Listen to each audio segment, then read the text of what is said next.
Hey there everyone, it's Anthony back with another video here on Buckle My Seatbelt,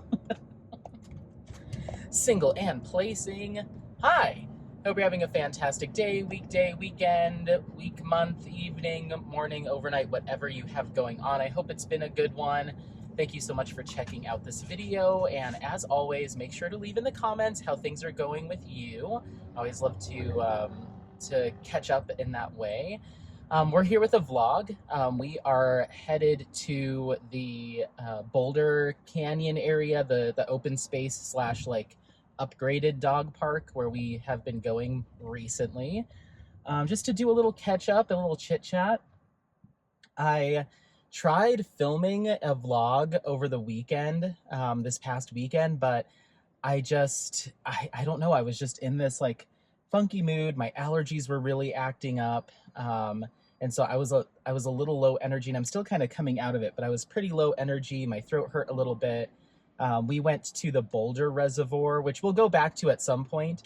But this is now the second time that I've tried to film there, and it's just so busy. It's so busy. And it's pretty easy to get turned around there. There's tons of trails that kind of like crisscross and interact. So I think that I have a game plan, and then lo and behold, I'm trying to talk to you all and I get turned around, and then that gets frustrating. And so I was just like, I don't like this one. So I'm going to try filming there one more time to see if I can figure it out. Like, you know, it's nice when we do these vlogs, when I go to some place that we've been several times, because I know where we're going. I don't really have to think about it. It's usually a loop, so it just leaves my mind free just to kind of chit chat and know that I'll make it back to the car. But getting turned around and having to look at my phone to like look at directions and stuff, it can be a little bit difficult. And I'm pretty good about navigating if we're up in the woods and stuff, because it's usually pretty linear trails, like not too much intersection. But this one, it's tons, like a bunch of different parking lots everywhere, and it loops around all the different parts of the reservoir, so I got a little turned around. But anyway, so we're gonna go do that. But first, I do have Apollo in the back, but it's cool today, so I'm gonna keep him in here with the windows down, obviously. And if the barber shop is open, my hair is it's hitting critical mass again.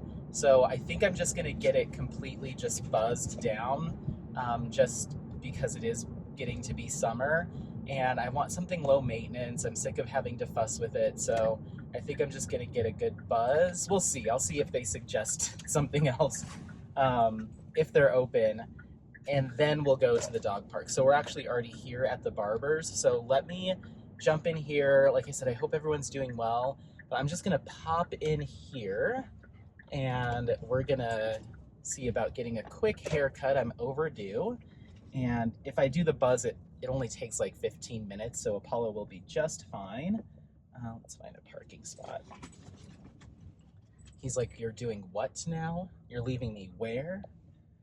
So yeah, I'm just gonna park real quick, and then we'll go. I think I need to, I'll be okay.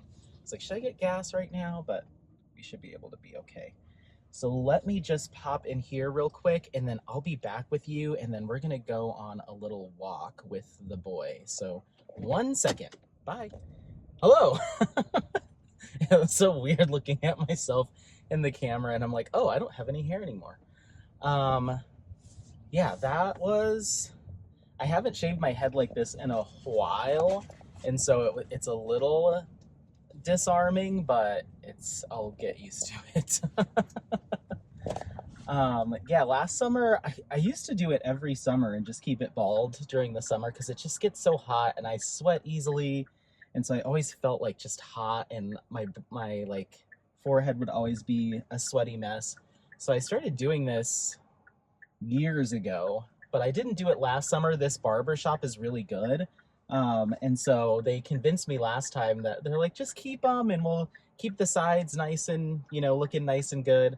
But this summer, I feel like I'm going to embrace it again, and at least do it a couple of times. And it grows back pretty quickly, so I'm sure there's a lot of people that are like, what the heck?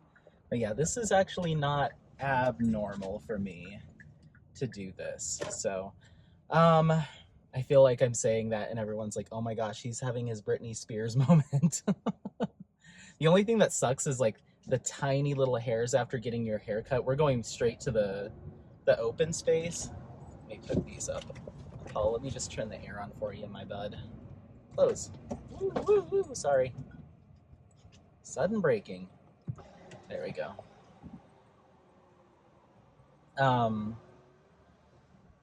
What was I saying?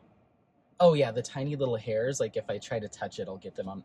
They're really small. So I'm gonna leave it that way. When we do get home um, from the hike, the walk, then I'll jump in the shower and rinse off. So anyway, I hope all is well. Things are going well here too. Work has been busy but manageable. Today I actually had kind of a half day. I'm going to make up the time throughout the week, but I had a filling to be done at the dentist today. So I was at the dentist like late morning into early afternoon, and yeah, just had a filling. They were like, it's really small. It's not going to be a big deal. I was like, okay, awesome. Well, I've always, like, throughout my life clenched my teeth, and I finally bought mouth guards. I just need to mold them, put them in the hot water.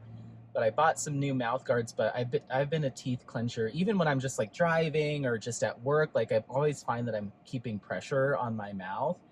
And so I forget what the dentist calls it, but the bone that like supports your teeth and gums, it like pokes out of my like up here and down here, so my gums kind of come out farther than my teeth quite drastically. It's kind of weird looking. But he's like, yeah, it's pretty common. Yours is a pretty, you know, it's pretty advanced just because I've been doing it my entire life. Um, so when they give me the numbing medication, because there's so much bone and like just mass there, they have to really use quite a bit for it to find, like he has to kind of get the needle in there just right. And so um, I end up having a really numb mouth because they just have to use so much. And I've only had two fillings in my life. One up here was from today, and then one down here I did like a couple years back. And I just remember when they did that one, my mouth, like my whole jaw was just numb like the entire day. This isn't so bad, but it feels like I can still not really feel a ton up there. And it feels like like I have a golf ball sitting there, but it still hurts. Like it's numb-ish, but it still hurts. And so I can't really open my mouth all the way. And when I got home after the appointment, I had a meeting with my recruitment coordinator, and I just kept stumbling over my words because it was hard to talk. And I was like, you know what? If you're good, I'm good. I'm just making a fool of myself because I was just like, and then let's take a look. Like I couldn't talk. And he's like, why did you should have just canceled it? I was like, oh, I just wanted to make sure that you had everything you need. But yeah, so if I think I sound okay, but I'm not, like, it's hard to kind of smile all the way. It's just still a little, it's an odd mix of being numb and being painful and sore at the same time. So, but they started drilling out, the cavity to do the filling. And he's like, just put your hand up if you start to feel something. And he got to a certain point, and I was like, hand up. He's like, yeah, I figured we'll probably need to do a little bit more. So they did a couple more injections, and then I could still feel it. Like he could tell because I had my eyes really clenched. I could still feel it a little bit, but I was like, I don't want to get injected again because my whole mouth is just I'm going to be drooling at a certain point. So I was like, just kind of bear it. It wasn't unbearable pain, but it definitely hurt. And so he was like, okay, we're all done. And then the tech did the actual filling and kind of the shaping and everything. And then when she was done with all the shaping, that's when it really started to kick in. Like after they were done with the filling is really when I was like, oh, I can't feel the side of my face. So I was like, maybe I should, next time, if I ever have to do this again, I'll tell them, like, put a little and he knows now. I've been going to the same dentist for years and years. But Yeah, put a little bit more in and give me like an extra 5 minutes. I just need an extra 5, 10 minutes for it to really spread around, and then I'll be good. Because when they were done is when it went fully numb. I was like, oh, not the best timing, but it was fine.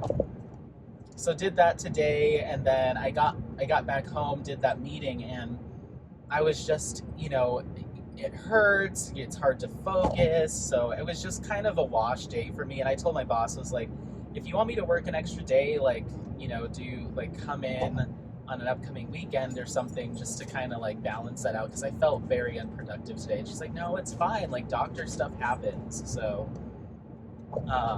but I have a lot to catch up on. I shut my computer down. I was like, I feel like I could work, a full 8-hour day again tonight just to get caught up, but it'll be okay.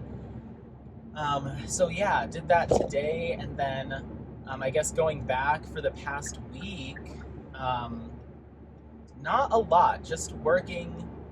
Like I said, busy but steady, but and manageable. So it's not overwhelming by any means. Just a lot of moving parts right now, and it's just been raining and overcast and gloomy for what feels like about a week now.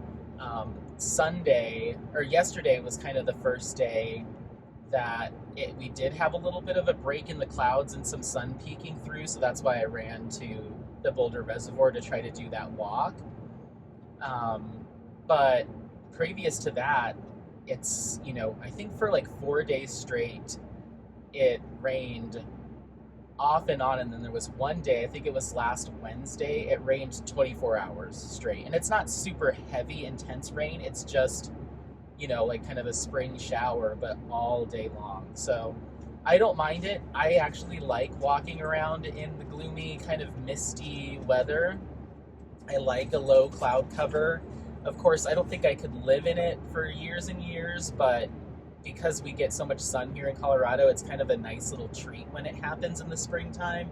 And it's cooler, there's more moisture in the air, it just feels better, it's not as dry. And so I kind of like it. And a lot of people have been complaining about how gloomy it's been for the past week, but I'm like, enjoy it while we can, because once we get to like July and August, we're just getting roasted, So I kind of appreciate it. And it's nice to open the windows at night and just smell the rain in the air, but it has wreaked havoc on my sinuses and my allergies.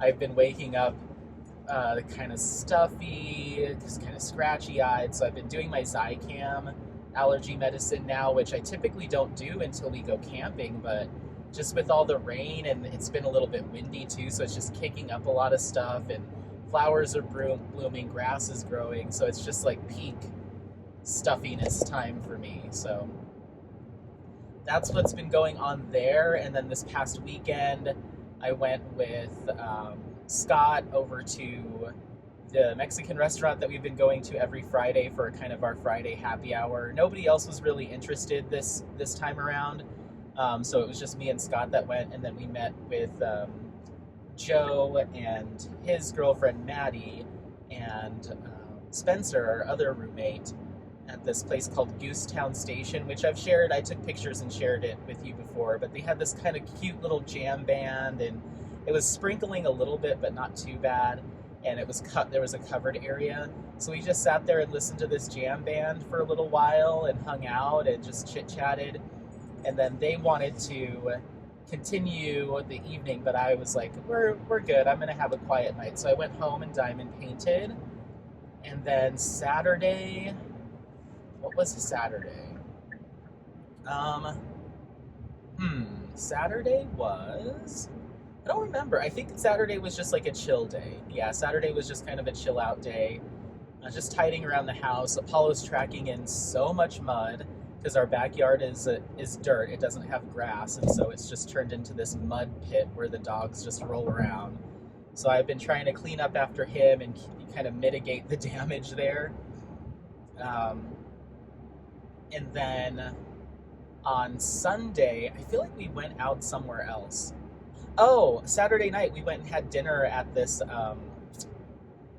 it's called Charlie Brown's, and it's in downtown Denver, and it's just this kind of old-timey. I guess it's just more of like a kind of classic, older restaurant. It's been around, I think, since the 30s or 40s. So just wood everywhere. They had a piano player, but it's not priced. It's not like a high-end restaurant.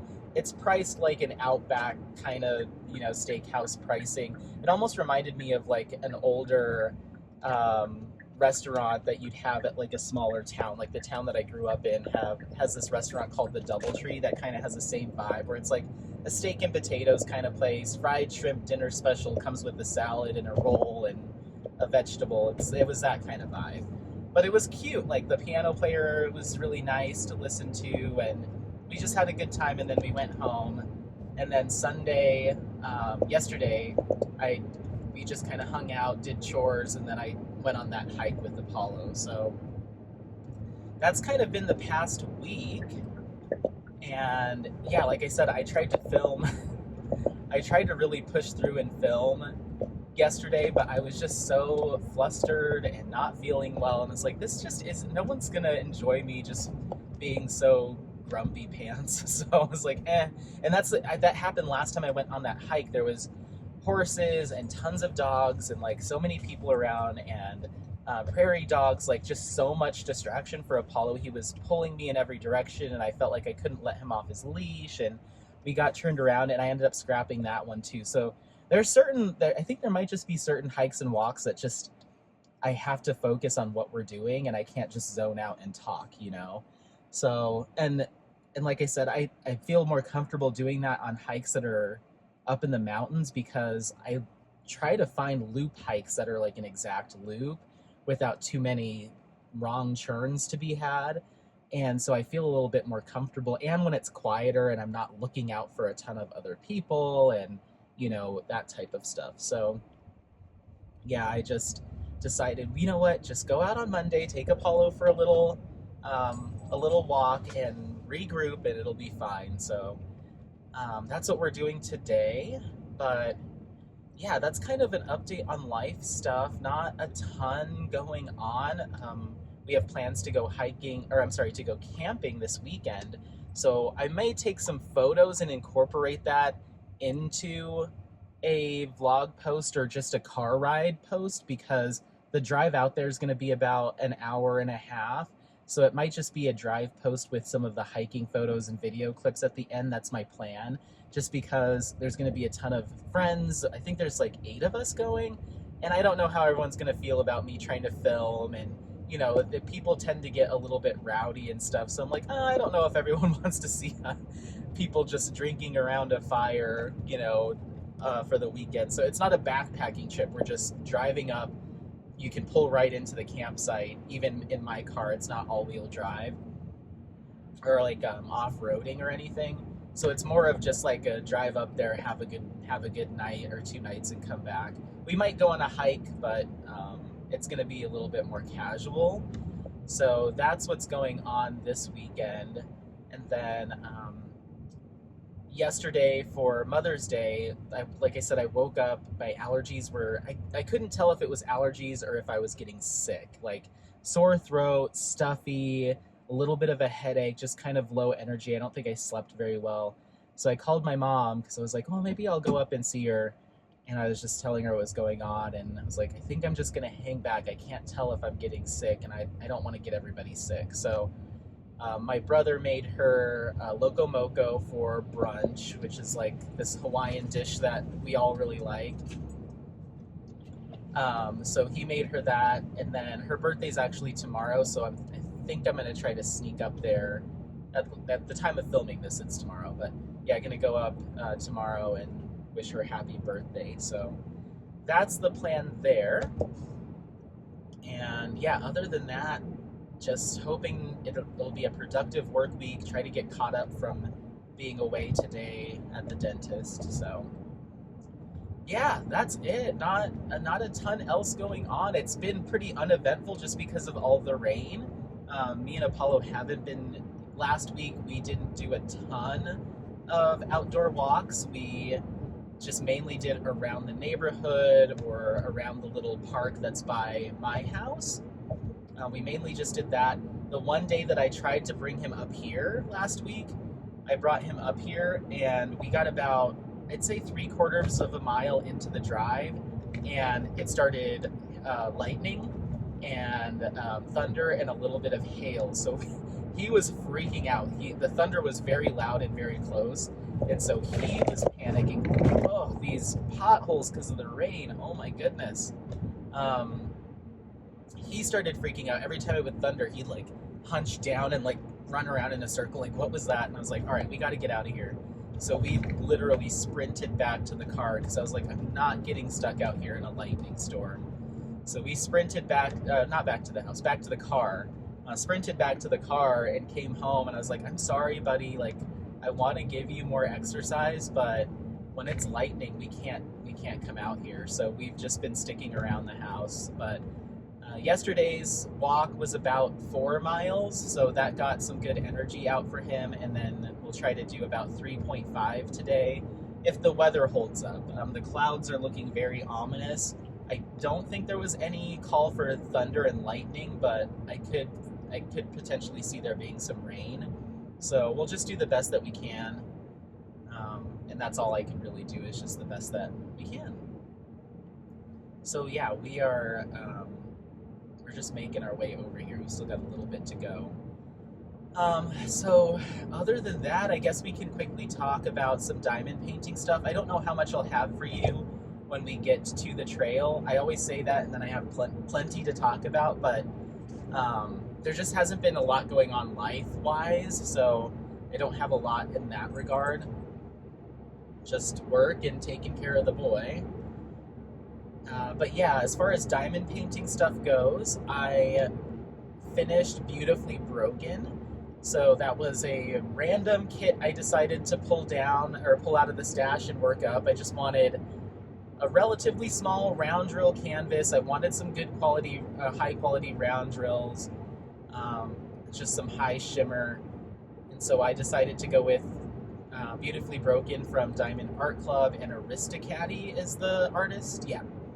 56 by 56 centimeter round drill canvas. It had 21 colors, and I believe it had 1 AB, and then I ended up adding 16 of my own specialty drills. I just had a bunch of random crystals in my stash, like that had just come from various places, not sparklers, but just random crystal drills from like budget kits that I never did. I just took the drills from them and then got rid of the canvas, just because of the licensing stuff.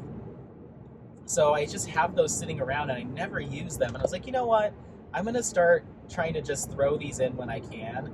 So I used a bunch of those. I used a whole bunch of sparklers, a bunch of stuff from Diamond Dots to some metallics. And I think it ended up turning out really good. So that finish went up, I think this past Saturday or no, it went up within the past few days or a week. So I got that all done.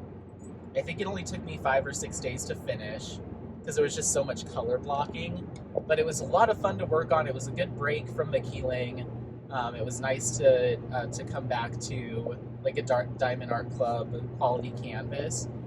And so I got that all done. I painted the border, so now that's hung up in the bathroom. So I've got Marie Laveau on one side of the medicine cabinet, or like the sink, and on the other side of the sink is Beautifully Broken. So I got that. And yeah, what else as far as whips go? The stuff that hasn't been touched, I'll go over that next. So my mystery kit from Jaded Gem Shop, it has not been touched. It's kitted up, but nothing's been done to it. The same with Sunset Crossing from Craftably. That's a round drill, and that one hasn't been touched, but it's all kitted up. And then, what else? Senorita is my Jaded Gem Shop kit that I've been working on since last year. And I got a few more colors. I'd say about half a section done on that, just kind of casually. I pulled it down like one night and worked on it for a little bit. So got a little bit more done on that. And then I have Crimson Oracle.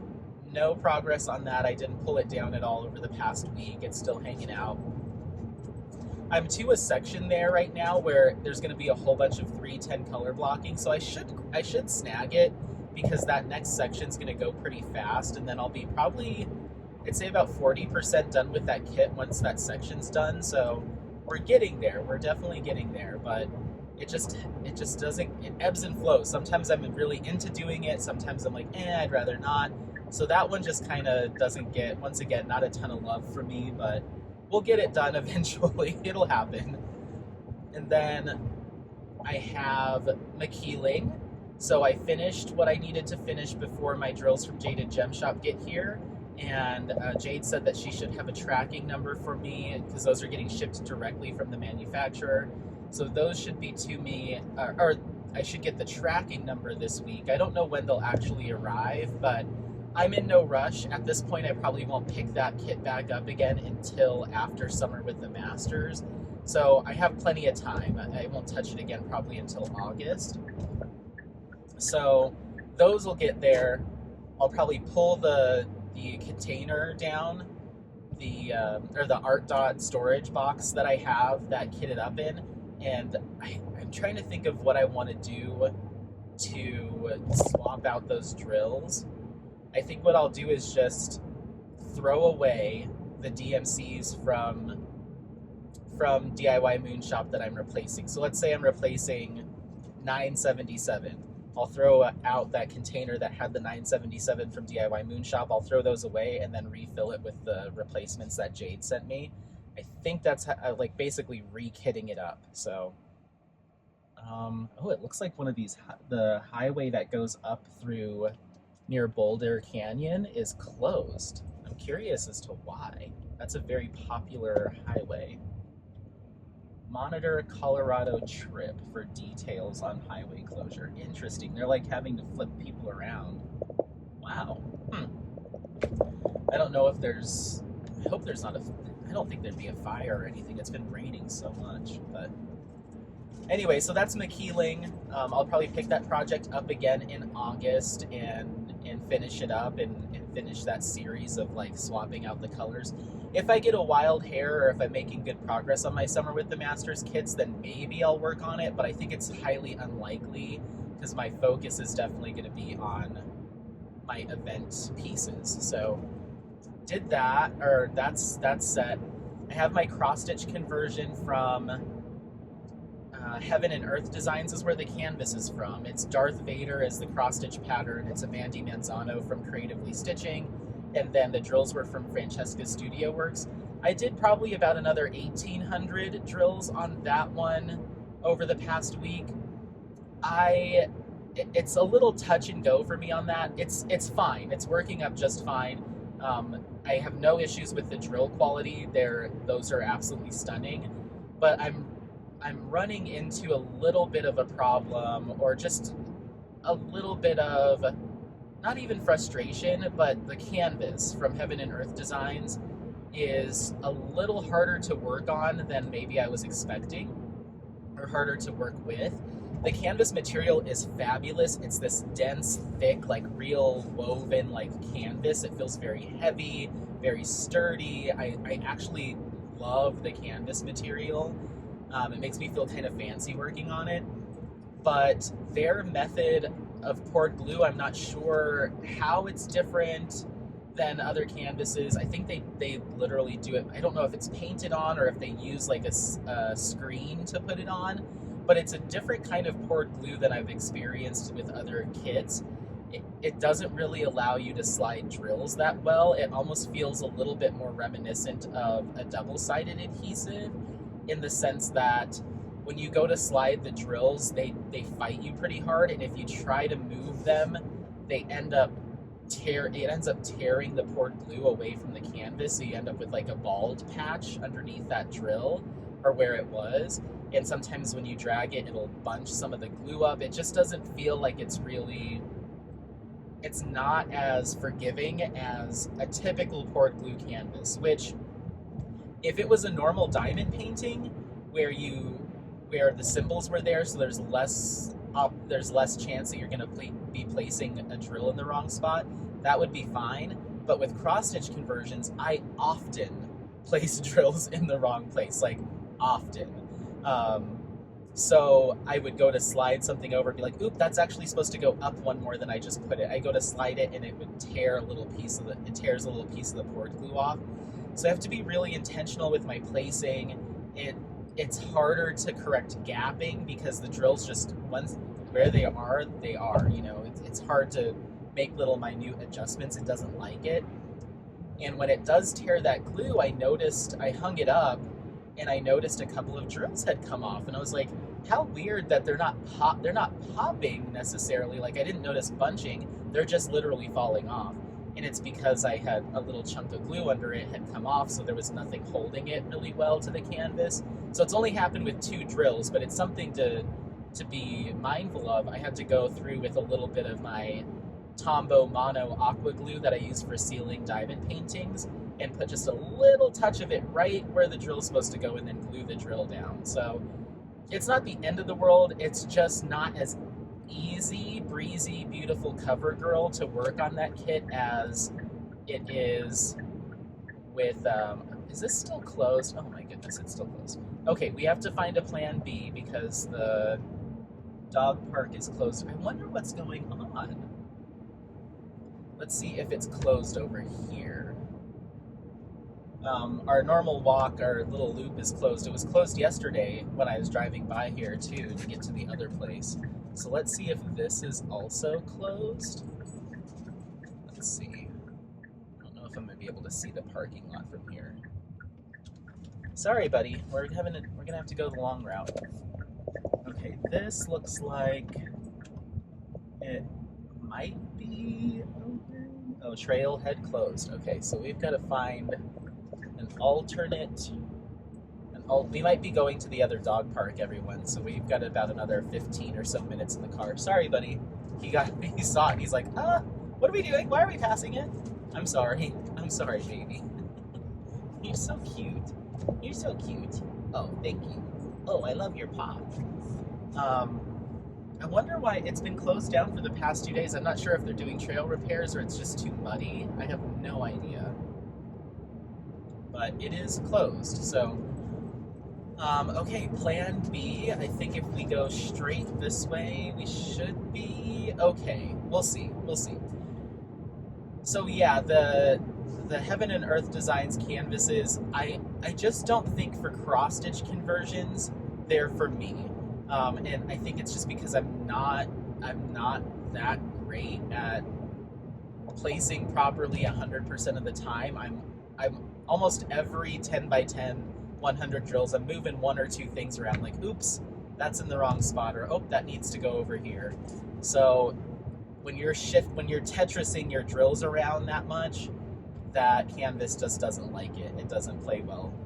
So not a bummer, just something to be mindful of when you're ordering a cross stitch conversion. And I'll mention it in detail, or maybe I'll even do a little bit of a show and tell of that once that canvas is done. I think I'm at like 32% complete with that.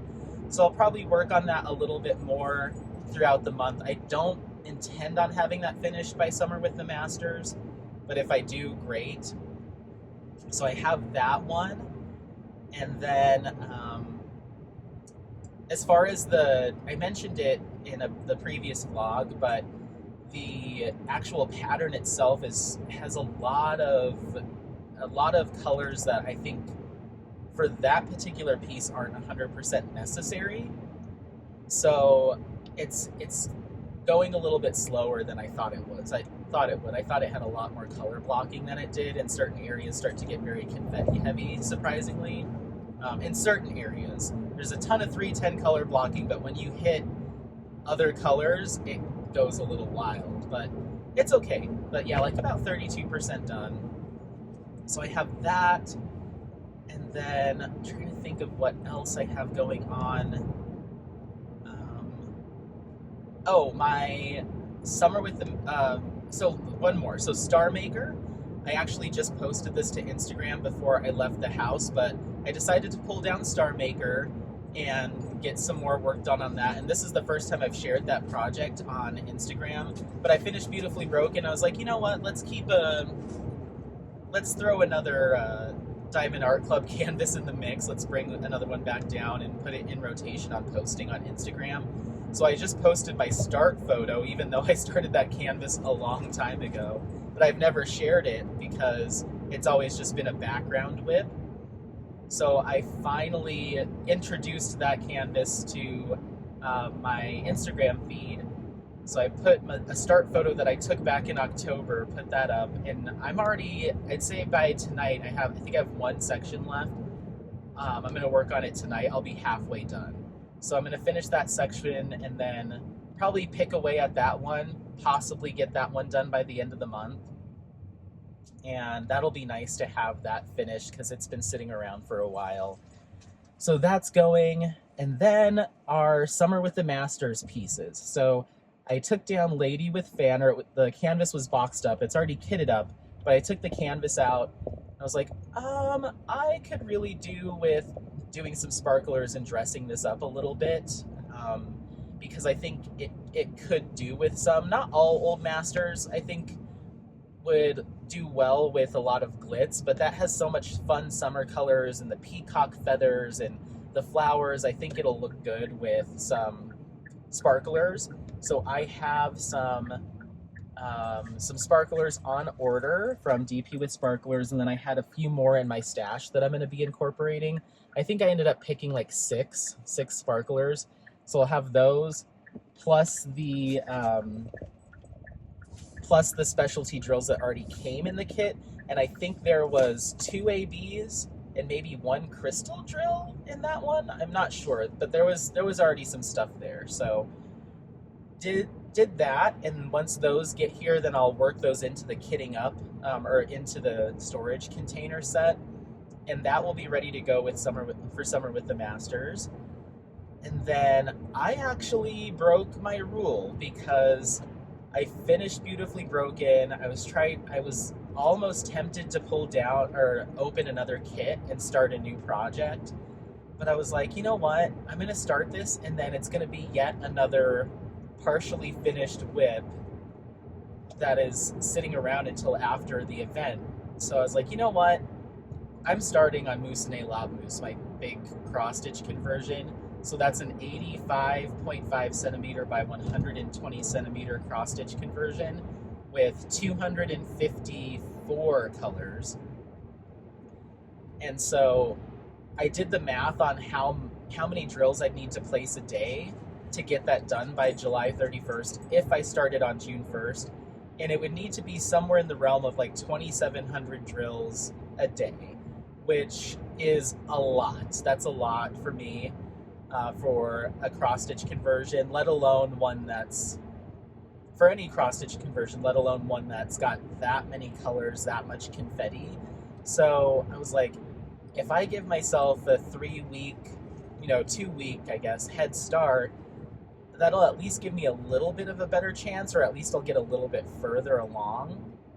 And I'll just do as much as I feel like doing. I'm not going to commit to a certain number of drills just yet because we're not really in the event, but let me take little chunks out of it, a few hundred drills here and there each night, or, whatever, until the event starts. So I took a picture for my start photo, so that'll be ready on June 1st. But yeah, I got started, and between over the weekend, I got, I'd say, probably about 3,000 drills down over the 2 days, so pretty good.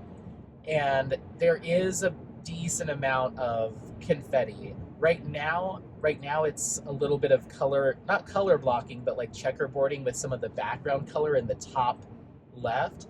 But as soon as I get to any of the flowers, every drill in each of the little flowers or little bulbs is like a different color. Like there'll be 10 drills and it's 10 different colors. And I'm like, oh my gosh.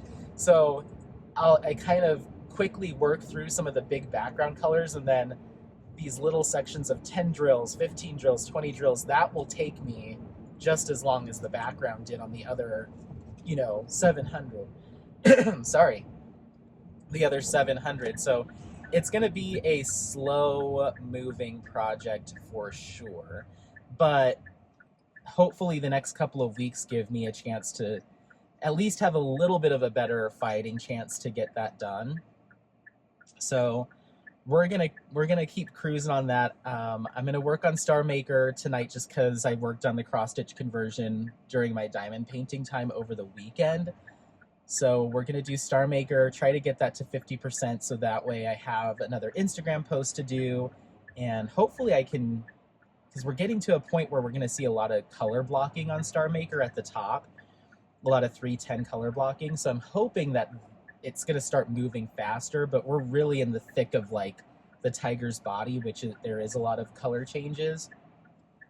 So fingers crossed, we'll see. I'm hoping that I can make enough progress to maybe finish it, and then maybe get like, if I could get 10% done, 15% done with Mucinex Lab Mousse, that would really lighten the load for the actual event. So we'll see, but it's moving slow. But you know what I love is, as a juxtaposition to the Heaven and Earth Designs canvas, I'm back to working with Jaded Gem Shop drills and Jaded Gem Shop canvas, and it's like a whole new world. Like, it's just like, oh, I placed these 5 drills are off by 1. They all need to scoot over. I could just take my 5 placer over them and just kind of press and drag them over 1. No issues. Whereas I just couldn't do that on a Heaven and Earth Designs canvas. They wouldn't budge, or I'd be tearing stuff up. So it's nice to get back to that, so much so that I may reach out to Jade. I feel bad for doing it, but I want a cross stitch conversion project to be easy. The materials should not make it any harder for me. And this is just personal opinion, but I purchased a Heaven and Earth Designs canvas for another cross stitch conversion project that I got drills from Francesca for, and it's even bigger than Mucinex Lab Mousse. It's another Old Masters, and I just can't imagine working on something that big and having to fuss with me moving the drills around. So I think I might reach out to Jade and be like, how much would it cost for me to get just the canvas from you? Because I have the drills already. I'm just having a rough time being a sloppy diamond painter on a Heaven and Earth Designs canvas. So yeah, that's what's going on with Mucinex Lab Mousse. The colors are stunning. It's such a different piece than Head of Medusa. Like, there's these like really, really bright, kind of almost like, they call it baby pink or baby blue, but a lot of like soft pastels, but like in a lot of mints and a lot of yellows and a lot of pinks, but then there'll be these hits of really intense corals and brighter reds, and then these mossy kind of forest greens, and like I'm doing 900 drills at a time on my iPad. Every one of those 3x3 blocks has a little something of interest. Like, there's not a single section that is all background. Like, everything's got a little bit of something to keep you interested. So I'm loving it. It's been a fun kit to work on. However, it is going to be slow going. So that, I think, is all of my whips right now.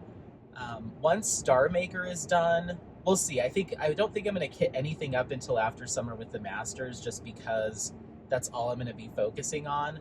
But who knows? I may get a wild hair and decide that I need to kit up a round drill canvas to get that back in my life, or maybe I'll use, maybe McKeeling will be that round drill for me, because I'm hoping I'll be able to get Lady with the Fan done during summer with the Masters, and then, oh, that's a lie, I have something else. Well, we're parking, so we'll keep talking about diamond painting stuff. Let me park. Apollo's like, thank goodness, you took us halfway around the state. Okay, so, and we're further away from the clouds that are coming in, so if there is lightning on the foothills, it shouldn't get here by the time we do our loop. So let me get my camera on, let me get myself all put together, and then we will hit the trail, okay? Bye. Okie dokie, I think we are recording. 100% battery, that's what we like to see. All right, so yeah, let's hit the road. There doesn't seem to be, there's people here, but it's not packed. It's definitely cool today. We're in the 50s, and I think there is a chance of rain, or maybe it is going to rain, but I think we've got at least enough time to do a lap. so I'm not super concerned. I'm also thinking it's going to be really muddy out here. The place that I went to yesterday, Boulder Reservoir, we went right down to the water's edge, and it was so muddy, like unbelievably muddy. I was like, the tops of my shoes were like sinking full on in the mud, and Apollo's jumping around and like having a blast down there. But luckily he ran out into the water a little bit in the reservoir and kind of rinsed off. And it was funny, there was a lady playing fetch with her dogs, and we kind of walked past them as we were hiking. And so we kind of lapped her, like we came back around and she was still like coming back towards us. And she's like, how is he not completely brown? And I was like, well, he kind of rinsed himself off in the water, because I had like mud all over my ankles, on the back of my legs, because, you know, when you're walking, it kind of kicks up. And so she's like, that's incredible. He's like a little self-cleaning dog. I'm like, I know, it's pretty awesome. And, but yeah, he'll get pretty muddy, and then it just kind of comes off of him. So it's nice. I mean, in my eyes, he's not like the crisp white that he can be. So sometimes I haven't taken him to the dog wash in like a week and a half. And so I personally think he looks a little dingy, but people are like, oh my gosh, it's so muddy out and rainy and gross, and he looks fine. And I'm like, well, I think it's more of a little bit of an optical illusion. Like it kind of blends out a little bit. But anyway, I'm going to keep him on leash until we get away from the road. Because he hasn't been getting as many miles in as we normally do, just because of the weather, he is a little bit more ornery when we're walking and hiking, and I don't trust him next to the road right now. I'm sure he'd be fine, but better safe than sorry. So yeah, back to diamond painting. So I was saying that I'm just going to work on my current open whips right now and not kit anything up at this point. I will just keep doing what I'm doing. I'm going to be alternating between Mousonnet Lob Mousse, Star Maker, which are both squares. And then if I need a break and need to get some rounds or round drill in my life, then I'll pull down Crimson Oracle for the month of May. So I'll just cycle between those three, I think. And who knows, maybe Senorita will get some love. It really just is based on my mood. Sometimes I'm like, all right, I'm done working on this one. Let's do the next 30 minutes on something else. So, but Summer with the Masters, my goal there is to get as much of Mousonnet Lob Mousse as I can done, but not get mad at myself if I don't finish it. But I do want to get Lady with the Fan done, and I think that's really approachable. I think that's like a 50 something by 60 something centimeter. I think it doesn't feel that big. So I'm hoping that one actually works up relatively quickly, and I can get that done in the month of June. And then in July, that would free up some time to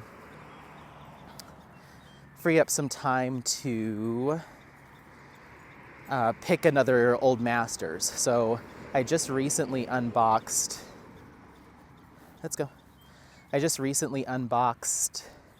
Vanity from Distracted by Diamonds, and it's Frank Cowper is the name of the artist.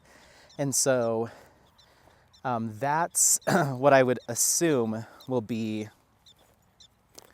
my second kit for Summer with the Masters, prepackaged. If I get to it, of course, I'd like to.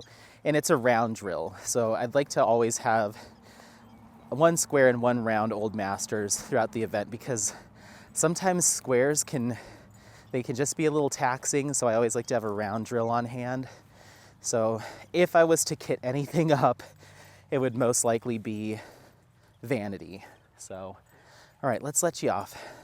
The other thing I'm trying to be mindful of, and it's hard to be quote unquote mindful, because how are you to know? But last time we were here, a lady was like, oh, by the way, there was a rattlesnake back there. So I just have to like, just keep an eye on him and try to encourage him to keep moving along.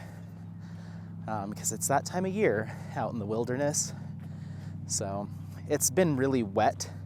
I don't know if that's impacts if they come out or not, but it's been raining for like a week. Apollo, come on, let's go. Come on, baby. Good boy. Oh, yeah. You get your exercises in.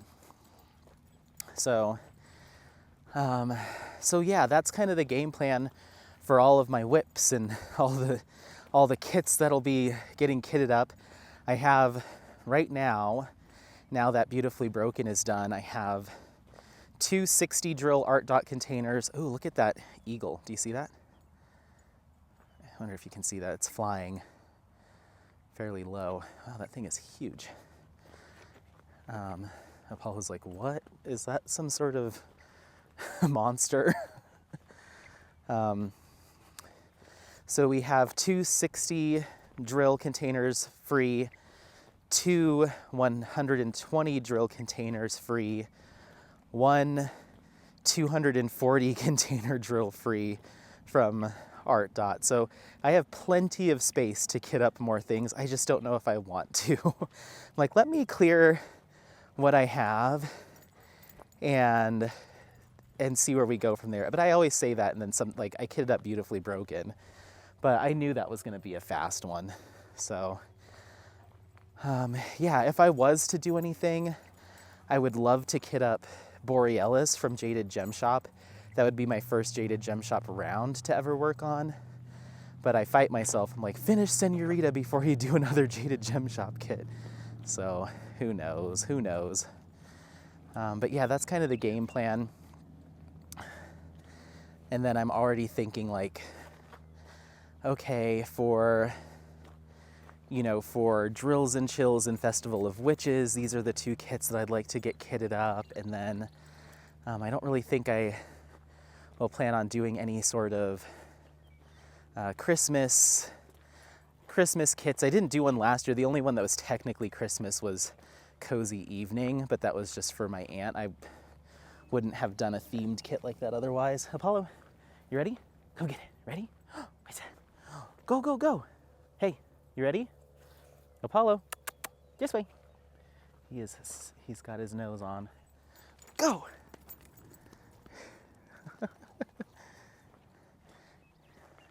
He'll chase a ball, but he won't bring it back unless we're in the house. He hasn't figured out how to do fetch outside. But when we're inside, he'll play fetch. And he'll bring it back to me. But he fights me for it. Like, he doesn't... It takes him a minute to drop it. I have to pretend like I'm bored, and then he'll drop it, and then I can snag it. But he wants to play tug of war each time he brings it back. This way. Come on. This way. Come on, little butt. Come on, little butt. Ready? Maybe that's good to have a ball. That way, when he wants to stay and sniff, I can convince him to come along with me. Where'd it go? Where'd it go? Oh, now I lost it. Oh, here it is. Here it is. Ha-ha. Ha-ha. Ready?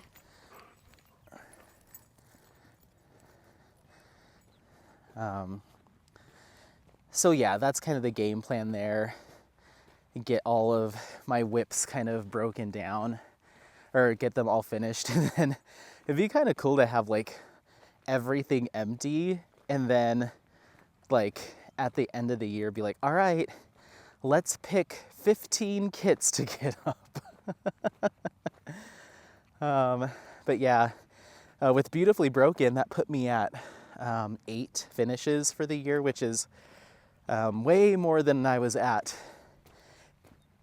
this time last year as far as number of finishes. But I know that Moussenet Lab Mousse cross-stitch conversion is really going to slow me down. So I'm anticipating having about the same amount of kits done this year. Apollo, maybe even slightly less. I think I did 16 last year. Let's go. Come get the ball. You ready? Are you ready? Come get it. Come get it. Ready? Ah. So I'm anticipating having about the same number of finishes, maybe a little bit less because this is such a huge undertaking, and Head of Medusa was a big one. So who knows? I might end up with like 12 or 14. Oh, I hope that doesn't hit him. Okay. So who knows? We'll see, but I'm not trying to like beat any sort of previous numbers. In fact, it would actually be okay that I have less this year because I do want to spend more time hiking and backpacking and vlogging and stuff. So it would not be the end of the world if my number of finished kits actually went down. So yeah, that's kind of all the updates that I have for you there. As far as what's coming in, I have just 3 kits, finally down to like this way, Apollo. I don't know how he catches whiffs of something so far away, but he does. I'm just, like I said, I just worry about the snakes now that that lady said something. So yeah, as far as stuff that's coming in, I have Garden of Earthly Delights by Hieronymus Bosch. Apollo, let's go. Come on. Hey, Apollo. Apollo.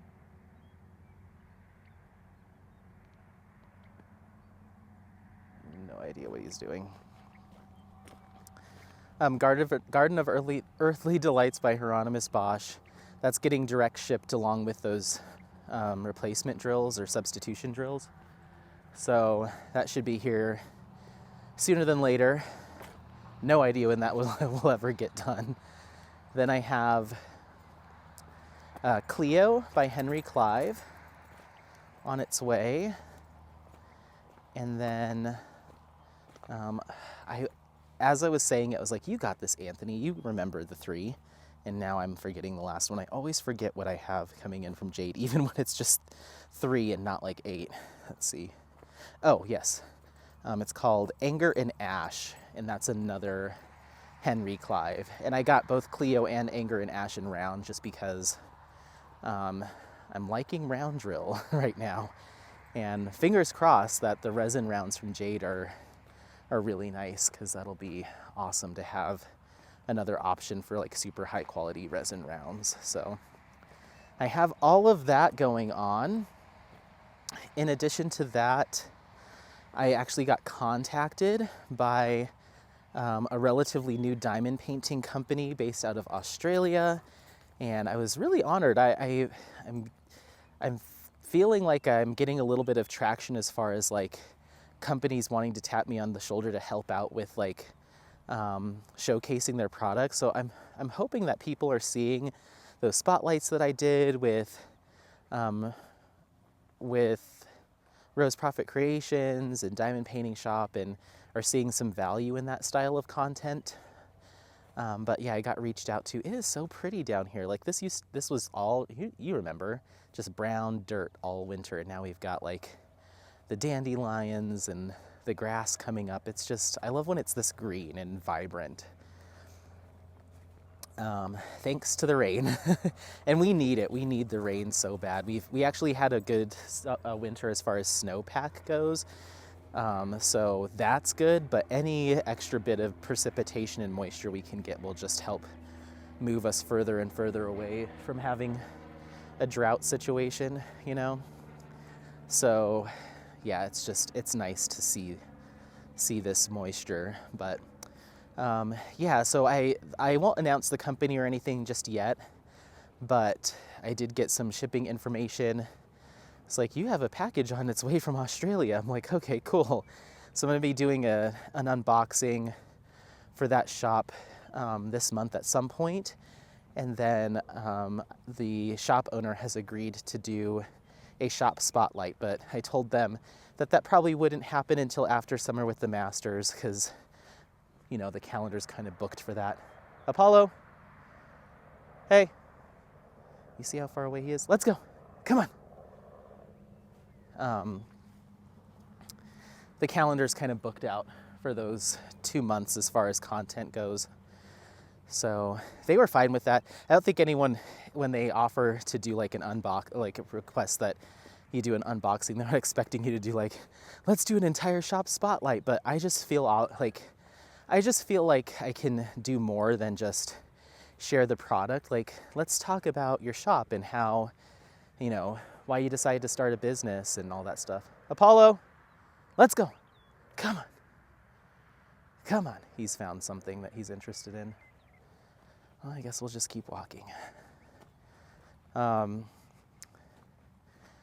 Yeah, I think it's a nice thing to do. If you're going to send me a free kit that costs you money plus the shipping, it's like I can create some more content for you. Apollo. I don't know what he's got himself into, but he's far away. I'm sure he's eating something dead. Let's go. Let's go. I'm not walking all the way back there. Here he goes. Look at him. I don't know if you can see him off in the distance. He thinks he's so fast. Come on. Come on. Go, go, go. Go, go, go. Go, go, go. Whoa. Fast dog. He thinks he's the fastest dog in town. Apollo, come here. Come here, buddy. Come here. Come here. Oh, are you fast dog? Oh, yes. Come here. Hi. Oh, goober. Oh, my goodness. Yeah. Stay with me. Easy. He's on a mission, like I said. He's been cooped up inside. And then when he does go outside, he doesn't mind the rain, but if he has a preference, like when he's not on the leash and we're hiking in the rain, like he doesn't like stop or like freak out because it's raining. But if I put him out in the backyard while it's raining, Apollo, don't do it. There's another dog nearby. I put him outside in the yard when it's raining, he does his business and then he's back at the door. He's like, okay, like if I get to pick, I don't want to be wet, like covered in water. So yeah, that shop I'm really excited about. And the shop owner sent me a link to their, oh, are you working out? Yes, I am. Yes, and it already recorded it. Cool. I forgot to do that. Sometimes I forget to do it, but luckily the Apple Watch is like, hey, have you been trying to exercise? Well, you've been recording it this whole time. Let's go. So the shop owner sent me a link to their Etsy shop. It's like, hey, take a look at the images. Let me know if there's anything that interests you. And none of it was like, oh my gosh, I must have this one over all others. But it was all just different and unique. Maybe not 110% my style. But I think there's a lot of people that will like it. So I just told them, pick one that you find really unique or that you're proud of. Because from what I could see, the shop owner is also the artist for some of those images. So I was like, send me one that you're particularly proud of or would really want to share with people, or maybe one that you have a ton of stock of that you're trying to move move more. So if that's less of an impact on your inventory, just send me one of those versus one that you don't have as many of. Like whatever makes the most sense for you in your business and what you'd like to share with everyone, then surprise me. So I'm being surprised with whatever this image is. But yeah, I'm excited. So that happened. And then I actually got reached out to by ArtDot of all places. I know they were doing a lot of content creator partnerships earlier in the year or maybe late last year. And I think I even said in one of my vlogs, I'm like, all I use is ArtDot. I've never used anything else. And they didn't contact me. I think I was like pretending to be like, all I do is ArtDot day in and day out. And what do I get? Nothing. But lo and behold, they reached out to me and were like, hey, Anthony, we love your content. We'd love for you to share a product. Do you want to take a look at what we have to offer and see if there's anything that you'd like to share with folks? And I was like, yes, I'd love to, but I don't know what else I could share because I have their entire range of the zippered containers all the way up to the new 420 slot container, and I already did a video unboxing that big boy. And so I was like, well, they do have these drawer style storage containers, which aren't as mobile, like they're not zippered. You can't put a handle on them, but I'm like, for a longer term project, like a cross stitch conversion or something, that it's gonna be on your table a lot. Maybe some people would prefer having the drawers than to have to zip everything up and all that stuff every time. So I think that's what we agreed on.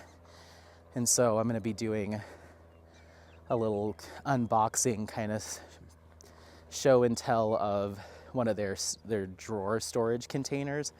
I'm curious to see if the actual bottles hold the same number of drills as my zippered ones. But they were like, would you mind showcasing your stash of art dot stuff? And I was like, yeah, for sure. I mean, most people know that that's what I use, I would think, but yeah, I'll kind of show all of the zippered ones and then maybe even do I don't know, we'll see. I told them I would do the unboxing, and then if they wanted to collaborate on another video or anything like that, then maybe we can even do like a kitting up into that. I'm not sure, but at least be sharing some of their drawer storage containers. So that's what we have going on there. Oh, I'm stuffed up.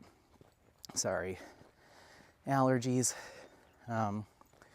So yeah, that's what's going on with the content. Come on, let's go this way. This path feels more narrow than it normally does because the grass is starting to grow in on either side. So it almost looks like a different trail. But it's the same one we've always done. It's just much more green. So yeah. What else has been going on in the diamond painting space? I guess we can chat about event stuff. For Summer with the Masters, we've just been working on, I've been just kind of finalizing my content. I already filmed my unboxings for Lady with Fan and Moose and Lab Moose. Those will be going up, I believe, next week and the week after, respectively. 3rd and 4th week of May. Apollo, come on, let's go. 3rd and 4th week of May in the lead up. And so those are unboxings with kitting up attached to it. So they're a little bit longer videos. The kitting up's done in a time lapse, so it's not super long, but it's more than just the unboxing. And then I have Memorial Day weekend off, and I took off, I think, an extra day on the front end. So I'll have 4 days off. So my plan is to do a lot of hiking, get some vlogging done, but I'm also going to record my 2 whip-in chats for Summer with the Masters. So I've done a little bit of cursory research into Ernst Haeckel, who did Moose and Lab Moose, and then Gustav Klimt. So I'm gonna do like a historical whip-in chat where we talk about the life and times of each of those artists and the artwork style and just some fun info, and then probably incorporate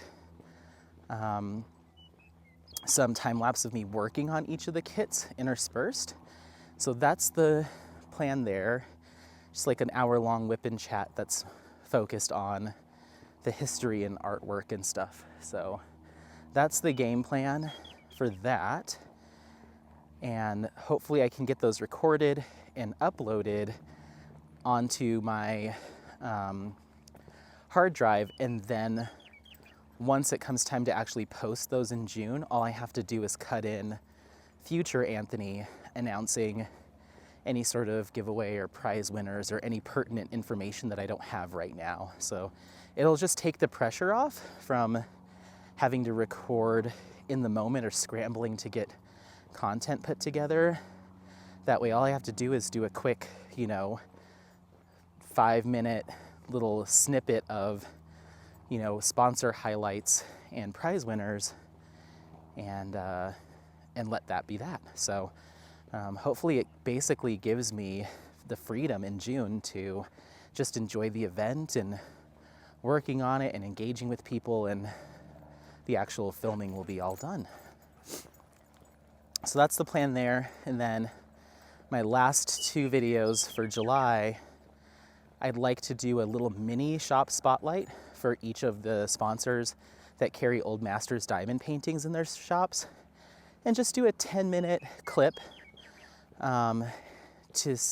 just to be like, okay, well, tell me a little bit about why you picked the Old Masters that you did for your shop. Were there any, did you run into any hurdles with the rendering, or was the style difficult to turn into a diamond painting? What are your favorite Old Masters? Just some questions like that. And then I'm gonna stitch them all together in like a video. So, Apollo, hey, Apollo, hey, let's go, snap out of it, this way, come on. So stitch those all together. I'm gonna walk a little bit faster. This guy's gaining on us. Let's go this way. I might put Apollo on his leash here in a second. Come on, let's go.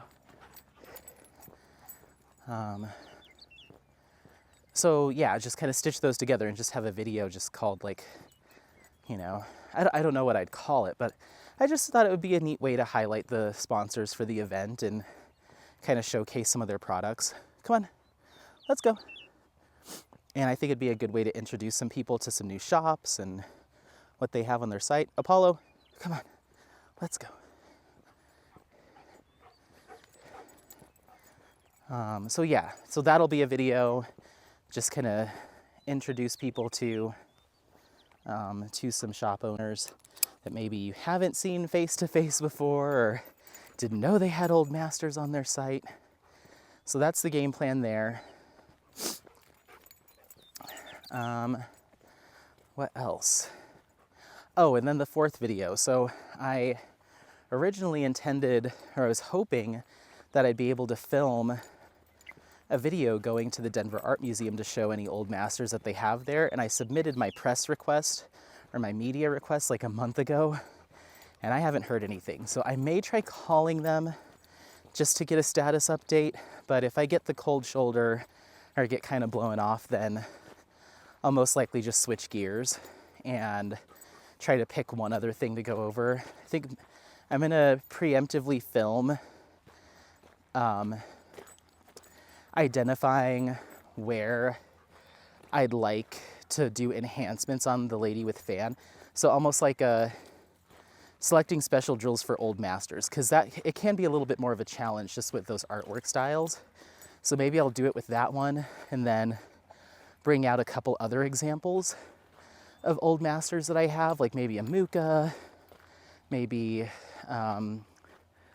like a Henry Clive or something that falls within the years, and just kind of point out like where I would make the enhancements and why, and then even go about like going on DP with sparklers and showing folks how I make a decision based off of like color palettes and color transitions and all that good stuff, or what might make a good metallic. So that's my backup video, just in case things with the Denver Art Museum don't work out, which I don't blame them. I'm not like a magazine or a newspaper or like an actual like website blog.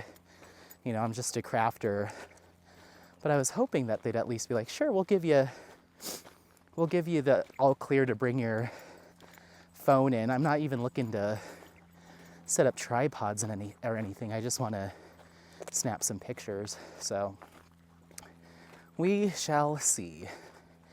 But that's kind of all my content plans for someone with a master's. If I can get my June ones done this month and my July ones done in June, that'll just be a nice flow, I think. And I just like having the plan in my head. Okay, he turned the other way. You're off. You have freedom, freedom. So that's that event's plan. Ideally, in a perfect world, I'd have all my content done by early June for both months, and then have, by the end of the event, have 3 kits finished. Vanity, Lady with Fan, and Moussenet Lab Mousse. That would be the perfect situation, but things don't always go to plan, so I'm gonna make sure I'm flexible in all that. Let's go, big boy. He has a doctor's appointment.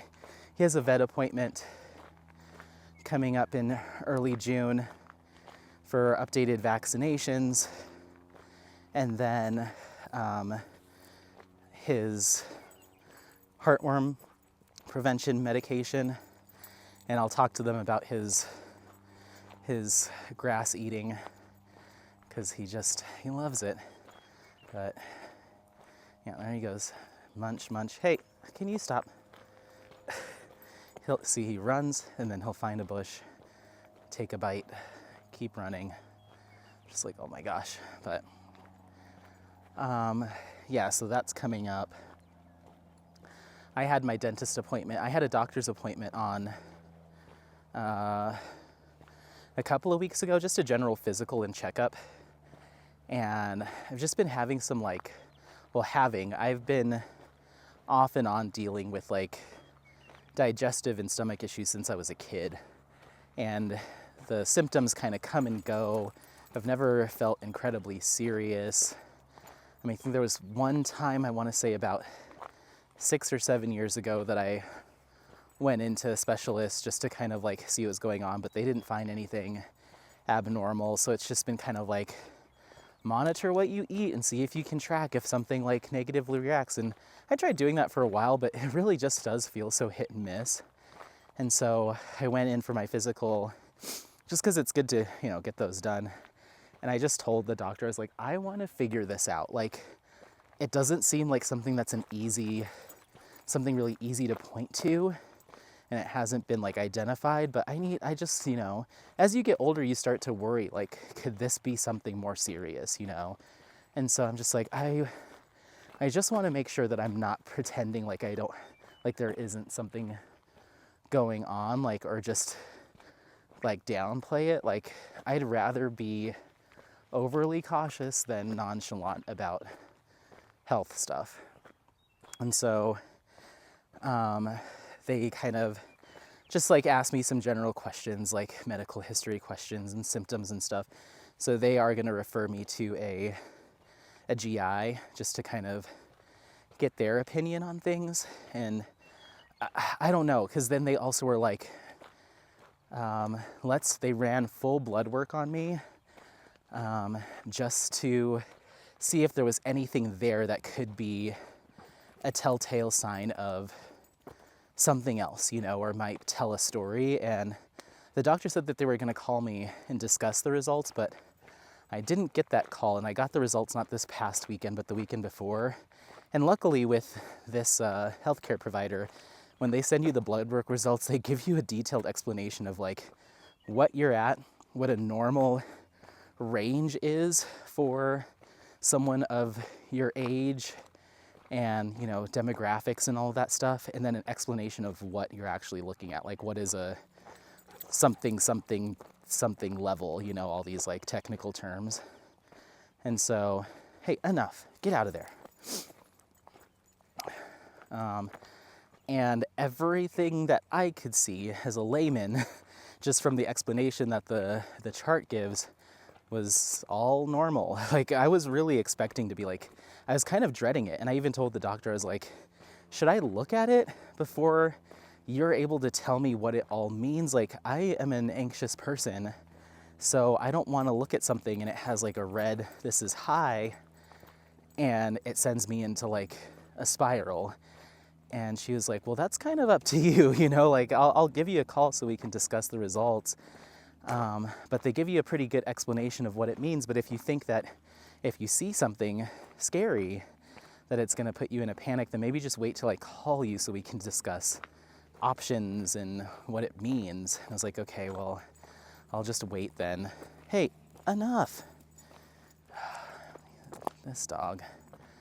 But I looked at them. Curiosity got the best of me, and luckily, well, and who knows, there might still be things that were on the higher side of normal that she'll need to talk to me about. But like everything seemed kind of in line. Like there was no red flags of anything. Like, you know, they check for signs of diabetes, liver function, kidney function, all of that stuff that I was like, oh no, like what have I done to myself, you know? And everything kind of came back fine, or at least in a normal range. And so I'm just waiting for that call to figure out like, okay, well, are we still gonna get me scheduled with a specialist? Do I need to just do an allergy test? Maybe I'm like super allergic to something common that I've just been eating my whole life and not knowing that it was messing me up. Like, I just don't know.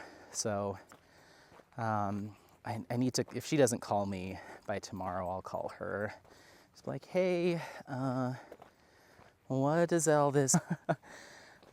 So yeah, but yeah, it just, I feel like I'm getting to that age now where I'm like, if I don't start making like conscious decisions to like keep myself alive and healthy and not just go off of whatever feels right in the moment or be reactionary, like, ooh, I'm gaining weight, better lose some, or, oh, I'm feeling really sluggish, better start eating better. Like, I need to be, hey, hold on, easy. Apollo, easy, stay. Sorry for the stern tone, but I'm trying to get him on his leash. So yeah, I think I'm just getting to that age now where it's like, yeah, we're gonna need to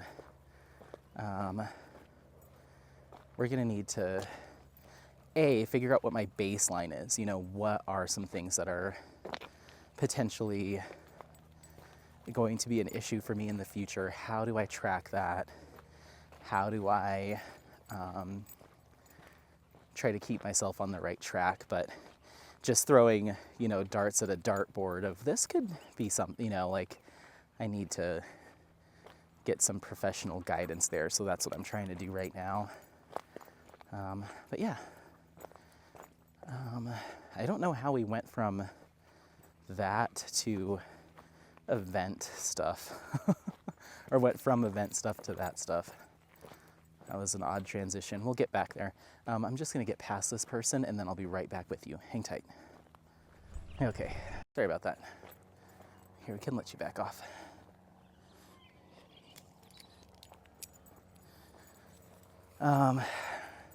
Yeah, I don't know.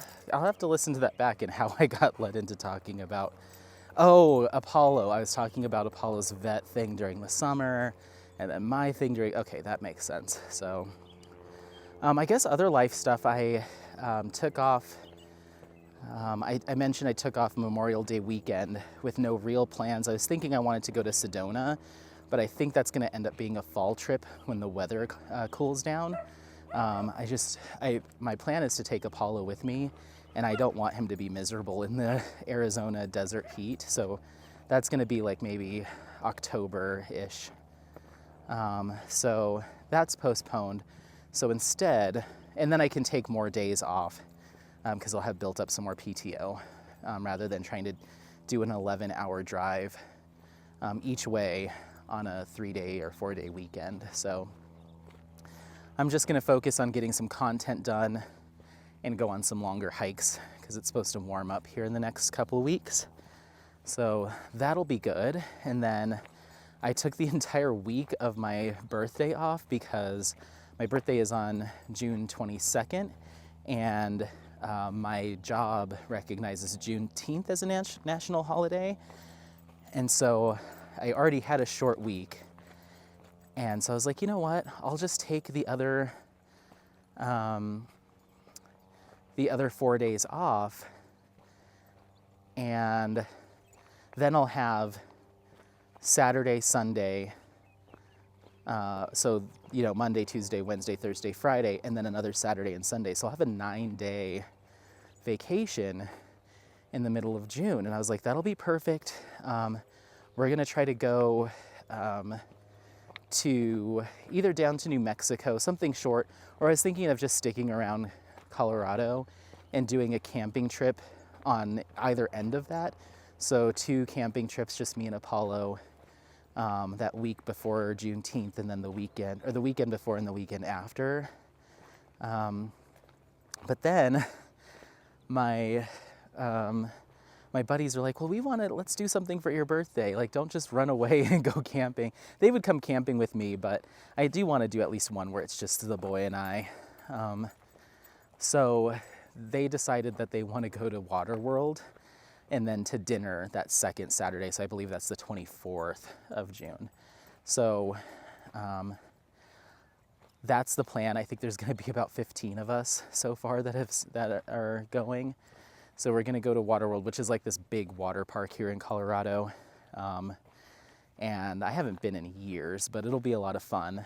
So I already called them. Their season doesn't open until Memorial Day, so I don't think they have anybody like working the reservations yet, but I already called and sent an email request to book they have like little picnic areas that you can book for birthday parties, like for kids, but it's going to be all adults.